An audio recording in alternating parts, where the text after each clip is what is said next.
নির্মাণ ও আবাসন শিল্পে দীর্ঘ ৪২ বছর ধরে সততার সাথে কাজ করে যাচ্ছে the structural engineers limited cell. এটি ধরে রেখে বিগত বছরের চেয়ে আগামীতে আরও গুণগত মান নিয়ে গ্রাহকদের কাছে যেতে চায় প্রতিষ্ঠানটি।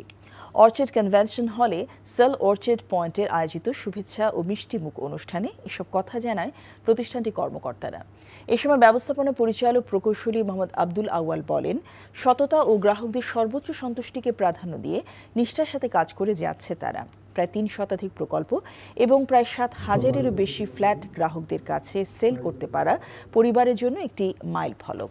অনুষ্ঠানে প্রধান অতিথির বক্তব্য দেন বিশিষ্ট শিক্ষাবিদ ও বিশ্ব সাহিত্য কেন্দ্রের প্রতিষ্ঠাতা আব্দুল্লাহ আবু সাইদ। আরও উপস্থিত ছিলেন কোম্পানির অতিরিক্ত ব্যবস্থাপনা পরিচালক, উপব্যবস্থাপনা পরিচালক এবং অতিরিক্ত উপব্যবস্থাপনা পরিচালক সহ অনেকে।